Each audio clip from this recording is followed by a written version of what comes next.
भगवान् मंगलायतनो हरिदेवाः भद्रं पश्येमाक्षभिर्यजत्राः स्थिरैरङ्गैस्तुष्टवागुंसस्तनोभिः यशामदेवहितैयदायुः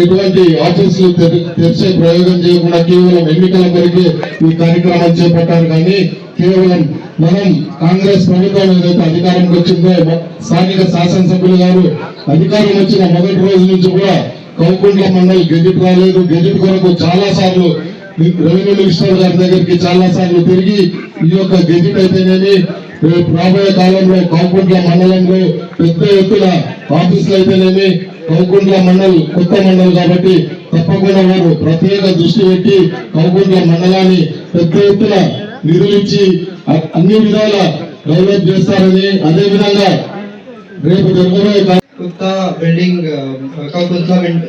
ఏర్పాటుకి మీ అందరికీ శుభాకాంక్షలు. ఈ బిల్డింగ్ ఏర్పడిన తర్వాత ఈ కొత్త మండల్ ఏర్పడిన తర్వాత మన గవర్నెన్స్ బెటర్ ఉంటుంది. ఇది మన expectation. So thank you once again. గత ప్రభుత్వంలో కొత్త మండలంగా ఏర్పడ్డది, కానీ మండలానికి సంబంధించిన ప్రభుత్వ భవనాలు ఏవి కూడా ఇక్కడ లేవు. ముఖ్యంగా మండల ఆఫీస్ కానీ, అదేవిధంగా మండల ప్రజా పరిషత్ ఆఫీస్ కానీ, ముఖ్యంగా అంతకంటే ముఖ్యంగా మండలానికి ఈ మండలం ఏర్పడ్డట్టు ఎక్కడ కూడా గజెట్ల నోటిఫై కూడా కాలేదు. కానీ ఈరోజు మన ప్రజాప్రభుత్వం ఏర్పడిన తర్వాత గౌరవ ముఖ్యమంత్రి గారి దృష్టికి, అదేవిధంగా రెవెన్యూ శాఖ మంత్రి గారి దృష్టికి తీసుకుపోవడం వల్ల ఈరోజు మండల ప్రజా పరిషత్ భవనాన్ని ఏర్పాటు చేయండి అని చెప్పేసి ఒక గజెట్ నోటిఫికేషన్ రిలీజ్ చేయడం జరిగింది. ఈ సందర్భంగా కౌకుంట్ల మండల ప్రజల తరఫున మేము గౌరవ ముఖ్యమంత్రి గారికి, అదేవిధంగా రెవెన్యూ శాఖ మంత్రి గారికి ప్రత్యేకంగా కృతజ్ఞతలు తెలియజేస్తా ఉన్నాం. అదేవిధంగా ఆ భవనాన్ని కూడా మండల ప్రజా పరిషత్ భవనాన్ని ఈరోజు మన జిల్లా అడిషనల్ కలెక్టర్ గారితో కలిసి ఓపెన్ చేయడం జరిగింది. ఇంకా రాబోయే రోజుల్లో ముఖ్యంగా కౌకుంట్ల మండలానికి మననే కొత్తగా ప్రైమరీ హెల్త్ సెంటర్ కూడా ఇక్కడ నిర్మించాలని చెప్పేసి, ఈ ప్రాంత ప్రజలకు ఆరోగ్యాన్ని అందించాలని చెప్పేసి ప్రభుత్వం నిర్ణయం తీసుకుని ఒక 78 లక్షల రూపాయల హాస్పిటల్ నిర్మాణాన్ని కూడా శాంక్షన్ చేయడం జరిగింది. దానికి సంబంధించిన ఒక 1 ఎకర్ ల్యాండ్ కూడా మేము అలాట్ చేయడం జరిగింది. తొందరలోనే గవర్నమెంట్ హాస్పిటల్ కూడా నిర్మించబోతా ఉన్నాం.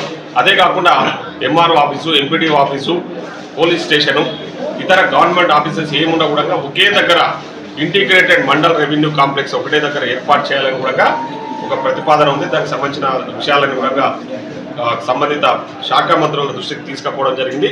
తొందరలోనే ఆ పని కూడా చేయబోతా ఉన్నామని కూడా ఈ సందర్భంగా తెలియజేస్తా ఉన్నా. అదేవిధంగా కౌకుంట్ల మండలంలో కాటన్ పర్చేసింగ్ సెంటర్ కూడా ఏర్పాటు చేయాలని నేను ఆల్రెడీ అగ్రికల్చర్ మినిస్టర్ గారికి రిక్వెస్ట్ పెట్టుకోవడం జరిగింది. అదే ఐటీ శాఖ మంత్రి గారు కూడా చెప్పడం జరిగింది. సో దానికి సంబంధించి కూడా ప్రతిపాదనలు సిద్ధంగా ఉన్నాయి. తొందరలోనే ఆ పని కూడా మొదలు పెట్టబోతా ఉన్నామని కూడా ఈ సందర్భంగా గుర్తు చేస్తూ, ముఖ్యంగా ఈ ప్రజాప్రభుత్వంలో ఇచ్చిన మాటలు అన్నీ కూడా, ముఖ్యంగా ఇచ్చిన హామీలు, ఎలక్షన్లలో ఇచ్చిన హామీలన్నీ కూడా నెరవేర్చుకుంటూ ముందుకు పోతా ఉన్నాం. మననే 4 సంక్షేమ పథకాలు బ్రహ్మాండంగా లాంచ్ చేసినాము. ఆ పథకాలు కూడా అమలు కాబోతా ఉన్నాయి. ముఖ్యంగా రైతు భరోసా విషయంలో కొందరు పని కట్టుకొని, అంటే ప్రతిపక్ష నాయకులు తప్పుడు ప్రచారాలు చేస్తూ ఉన్నారు. రైతు భరోసా రద్దు చేస్తారు, రైతు భరోసా ఇయ్యరు అని చెప్పేసి వాళ్ళు అవాకులు చివాకులు వెళ్తూ ఉన్నారు. అవన్నీ కూడా నమోదు దయచేసి ఖచ్చితంగా రైతు భరోసా అందరికీ ఇచ్చి తీర్థమని కూడా ఈ సందర్భంగా తెలియజేస్తాం. Thank you.